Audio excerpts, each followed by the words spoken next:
Dear students, हमारे 10वीं class के अंदर प्रश्नावली 7.3 चल रही थी, जिसके 4 क्वेश्चन हमने कर लिए और जिसका लास्ट 5वां क्वेश्चन हमने आज करेंगे। ठीक है, तो देखिए क्या दिया गया इसके अंदर है कि कक्षा 9 में आपने पढ़ा है कि किसी त्रिभुज की माध्यिका उसे बराबर क्षेत्रफलों वाले दो त्रिभुजों में विभाजित करती है। हमने 9th क्लास के अंदर एक प्रमेय करी थी कि अगर आपके पास कोई त्रिभुज है और इस त्रिभुज की आप एक माध्यिका खींच देते हैं तो इस माध्यिका की ओर दोनों ओर एक दो त्रिभुज बने, एक ये वाले त्रिभुज और एक ये वाले त्रिभुज। ठीक है, तो दोनों त्रिभुजों का जो क्षेत्रफल है वो बराबर होता है। ये प्रमेय हमने पढ़ी थी। उस त्रिभुज ABC के लिए इस परिणाम का सत्यापन कीजिए, यानी कि आपको एक त्रिभुज ABC दी गई है और उसके ऊपर आपको ये प्रमेय लगा के इसको सत्यापित करना है, जिसके शीर्ष बिंदु आपको ABC दिए गए हैं। तो देखिए कैसे करेंगे। हम क्या करेंगे, पहले जो उसने आपको त्रिभुज बोली है उसको हम बना लेते हैं और वो त्रिभुज आपको बोलिए त्रिभुज ABC। ये मान लेते हैं बिंदु A है और जिसका निर्देशांक 4 - 6 दिया गया है। B निर्देशांक इसको ले लेते हैं 3 - 2 और C निर्देशांक इसको ले लेते हैं 5 और 2। ठीक है, तो लिखेंगे दिया है त्रिभुज ABC में A का निर्देशांक 4 - 6 है, B का निर्देशांक 3 - 2 है और C का निर्देशांक 5 और 2 है। क्लियर है। अब क्या करेंगे, हमें एक माध्यिका खींचनी है तो हम इस A से जो आपका A बिंदु है इससे इस भुजा BC पर एक माध्यिका खींच देते हैं और ये माध्यिका मान लेते हैं BC को बिंदु D पर क्या करती है, प्रतिच्छेद करती है। ठीक है, तो लिखेंगे रचना में आपने एक रचना करनी है और रचना आपने क्या करी है, AD माध्यिका है। एक मिनट, आप लिखेंगे कि AD भुजा BC पर माध्यिका है। माध्यिका खींची करेंगे, सॉरी, क्योंकि हमने रचना करनी है तो AD भुजा BC पर माध्यिका खींची। ठीक है, ये आपने एक रचना कर देनी है। अब आपको पता है कि अगर ये AD माध्यिका है तो ये BC भुजा को दो भागों में विभाजित करेगी और दोनों भाग बराबर होंगे। तो यहाँ पर जो BD भुजा है वो DC के क्या है, बराबर है। तो आप लिखेंगे इसलिए आपका जो BD है वो बराबर होगा BC। और अगर ये बराबर है तो जो D बिंदु है वो इस BC के बिल्कुल मध्य में यानी कि बीच में है। तो D BC का मध्य बिंदु है, मध्य बिंदु है। बात सामने आ गई। और देखिए अब हमें इन दोनों त्रिभुजों का क्षेत्रफल बताना कि बराबर है या नहीं है। तो उसके लिए देखिए दो दो निर्देशांक तो दिए गए दोनों त्रिभुज में, लेकिन जो निर्देशांक D है वो हमारे पास नहीं है, उसको हम ज्ञात करेंगे। और वो कैसे ज्ञात करेंगे, देखिए हमने देख लिया कि जो D है वो BC का मध्य बिंदु है, तो मध्य बिंदु निर्देशांक लगाएंगे BC पर और ये निर्देशांक जो D है वो हमें ज्ञात करने हैं। तो D के निर्देशांक देखिए हम कैसे ज्ञात करेंगे, मध्य बिंदु निर्देशांक से, मध्य बिंदु निर्देशांक से D के निर्देशांक देखिए क्या आएंगे। आपको बताया था मध्य बिंदु निर्देशांक क्या होता है, x1 प्लस x2 भाग में 2। जो x का मान वो कैसे मिलेगा, x1 हमारा 3 प्लस x2 का मान हमारा 5 और दोनों का मान जोड़ के किससे भाग कर देंगे, 2 से भाग करेंगे। उसी प्रकार y का निर्देशांक निकालने के लिए y1 प्लस y2 भाग में 2 करेंगे। क्लियर है। अब देखते हैं इस टर्म को सोल्व करेंगे तो जो निर्देशांक को क्या मिलता है, 5 और 3 को जोड़ें तो 8, और 8 को जब 2 से भाग करें तो ये मिलेगा हमें 4। ठीक है।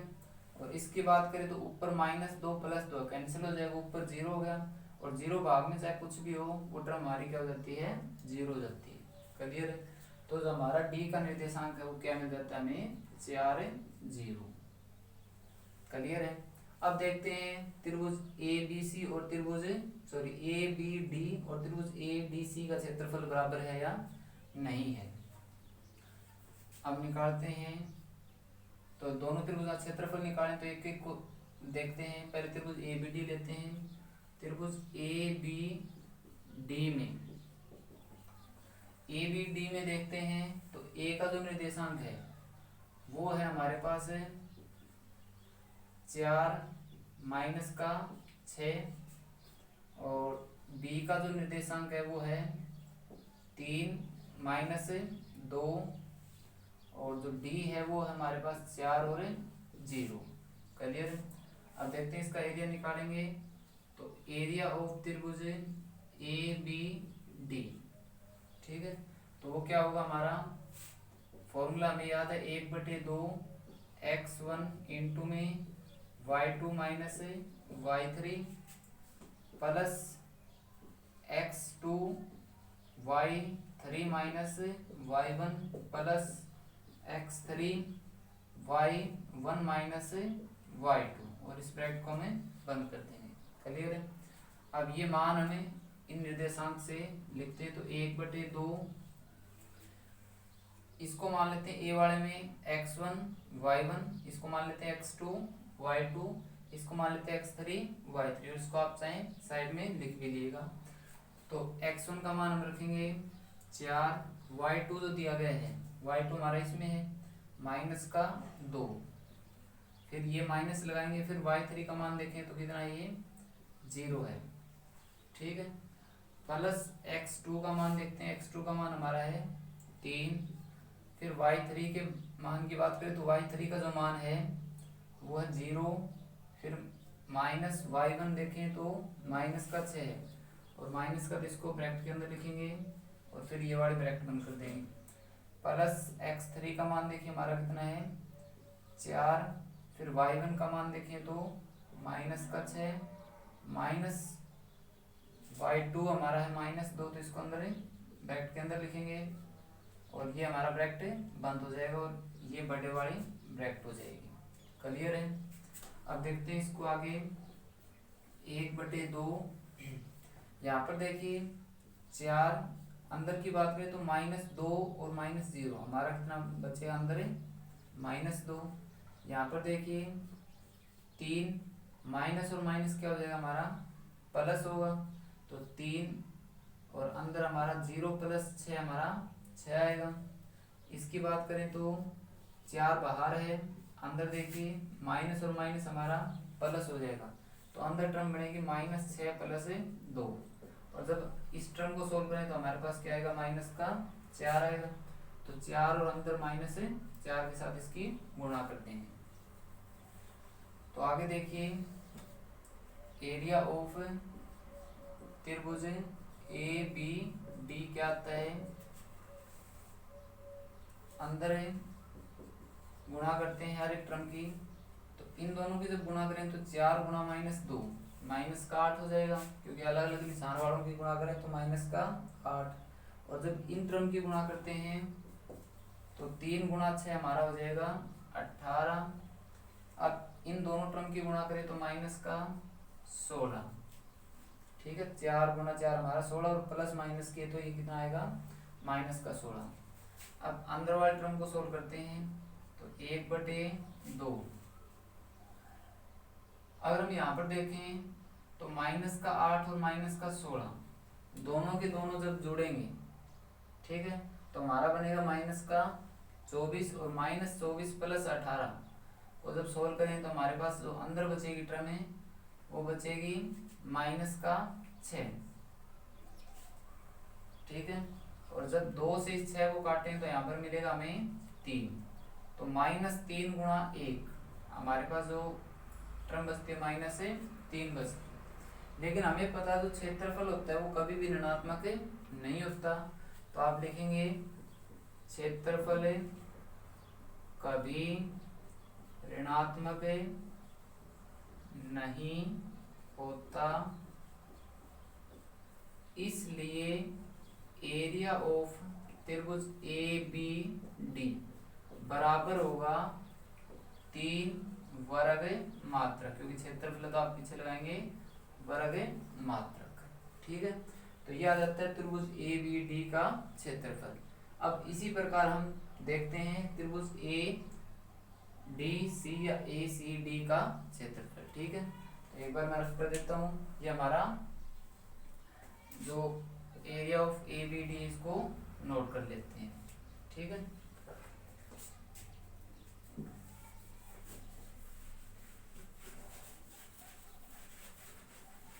अब निकालेंगे हमें त्रिभुज ए डी सी का क्षेत्रफल। ए डी सी में ए के जो निर्देशांक है वो हमें दिए गए हैं 4 माइनस 6, और जो डी है उसके निर्देशांक कितने हैं 4 0, और जो सी बिंदु है उसका निर्देशांक है 5 2। क्लियर है। अब एरिया निकालें तो एरिया ऑफ त्रिभुज ए डी सी, फॉर्मूला हमें याद है, फॉर्मूला लिखेंगे 1/2 इंटू में आपका x1, फॉर्मूला अंदर y2 minus y3 plus x2 y3 minus y1 plus x3 y1 minus y2। Clear, ये फॉर्मूला हो जाएगा। अब इस फॉर्मूले के अंदर जो मान हमें रखने हैं वो हम इन तीनों बिंदुओं से निकालेंगे। तो मान लेते हैं ये हमारा x1 y1 होगा, ये वाला, ये हमारा x2 y2 होगा, और ये x3 y3 होगा। आप इसको साइड में लिख लीजिएगा, मैं सीधे मान रखने लग रहा हूँ। तो x1 देखिए हमारा कितना है, यहाँ पर है प्लस का 4 है, y2 देखें तो यहाँ पर है 0, फिर ये माइनस y3 का मान देखें तो 2 है, प्लस x3 की बात करें, सॉरी x2 की बात करें तो हमारा 4 है, और y3 की बात करें तो 2, माइनस y1 की बात करें तो माइनस का 6 है। तो ये माइनस में तो इसको ब्रैकेट में लिखेंगे, फिर ये वाले ब्रैकेट बंद कर देंगे, प्लस x3 देखें तो हमारा 5 है, y1 देखें तो माइनस का 6, और माइनस y2 की बात करें तो ये हमारा 0 है, और इस ब्रैकेट को बंद करते हैं। क्लियर है। तो अब आगे इस टर्म को सोल्व करते हैं। तो 1/2, यहाँ पर देखिए जब 0 में से 2 को घटाएंगे तो हमारा -2 बचेगा, तो ये हो जाएगा 4 माइनस 2। यहाँ पर देखिए माइनस और माइनस प्लस होगा, और अगर माइनस और माइनस प्लस होता है तो 6 और 2 हमारा 8 हो जाएगा। तो 4, और अंदर जो टर्म सॉल्व करें तो उसको मिलेगा हमें 8।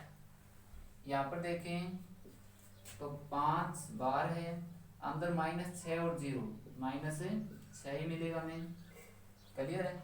अब अंदर जो यहाँ पर 3 गुणा दी गई है उन गुणाओं को करते हैं। देखिए 1/2, इन दोनों की गुणा करें तो माइनस का 8 मिलेगा, प्लस माइनस की गुणा माइनस आएगी, 4 दूनी 8, इनकी गुणा करें तो 8 चौके 32, प्लस इनकी गुणा करें तो प्लस माइनस की गुणा माइनस आएगी, 6 5 30 हो जाएगा। इतनी बात समझ में आ गई।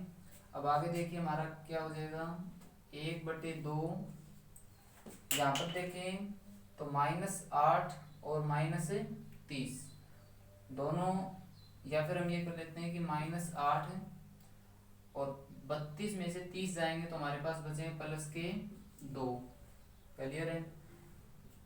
अब अंदर -8 और +2 हमारा बनेगा माइनस का 6, और जब इसको कैंसिल आउट करेंगे तो ये आएगा हमारा -3।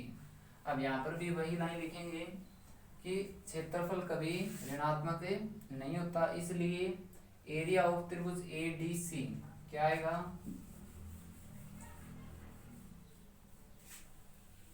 इसका मैं यहाँ पर लिख लेता हूँ 3 वर्ग मात्रकाएं हैं। देखिए क्षेत्रफल जो हमारा -3 आया है, क्षेत्रफल कभी ऋणात्मक नहीं होता, इसलिए एरिया ऑफ त्रिभुज ADC बराबर होगा, माइनस का निशान हटाएंगे तो 3 बचेगा, 3 वर्ग मात्रक। बात समझ में आ गई?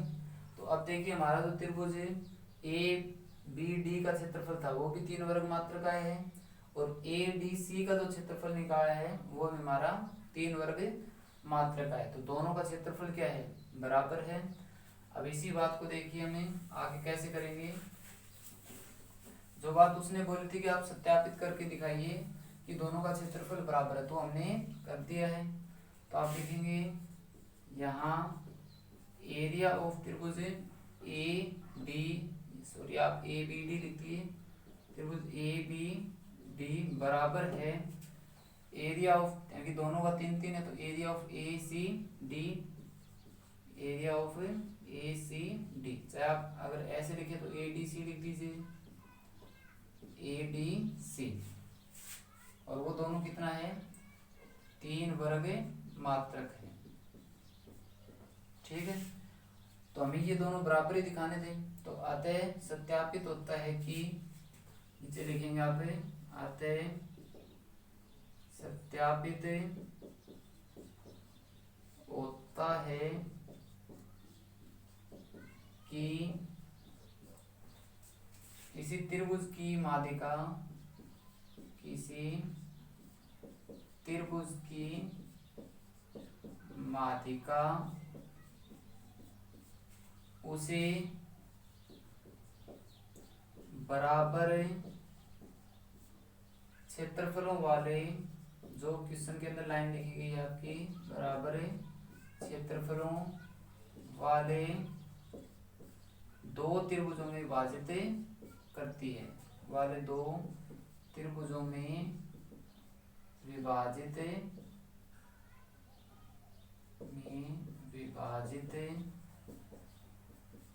करती है।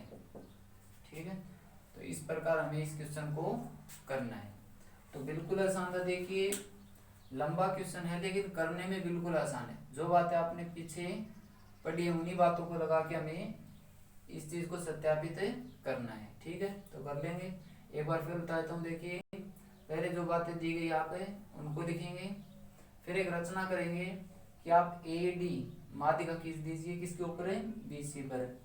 तो AD भुजा BC पर है, माध्यिका खींची। अब माध्यिका तो BD बराबर क्या होगा? BC होगा। BD बराबर है BC, सॉरी DC करना है यहाँ पर, DC। तो जो D बिंदु है वो इसके बिल्कुल बीच में होगा, तो मध्य बिंदु है। तो जो D है वो BC का मध्य बिंदु है। तो मध्य बिंदु निर्देशांक लगा के हम D के निर्देशांक ज्ञात करेंगे। अब D के निर्देशांक मिलते हमें ABD का क्षेत्रफल निकालेंगे, जो हमारा कितना आता है? 3 वर्ग मात्रक। और उसी प्रकार में ADC का क्षेत्रफल निकालते हैं, जो कितना आता है? हमारा 3 वर्ग मात्रक आता है। तो दोनों का जो क्षेत्रफल है वो बराबर आया है। तो यहाँ एरिया ऑफ ABD बराबर है एरिया ऑफ ADC, और दोनों कितने हैं? 3 वर्ग मात्रक। यही हमें सत्यापित करना है।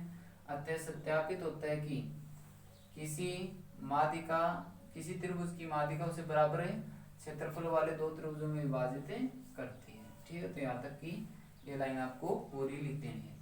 तो आशा करता हूँ ये क्वेश्चन आपको समझ में आया होगा। आगे हम नया चैप्टर शुरू करेंगे, तो ये चैप्टर आप अच्छी प्रकार से पूरा कर लीजिएगा। क्लियर है? तो आज के लिए इतना ही। धन्यवाद।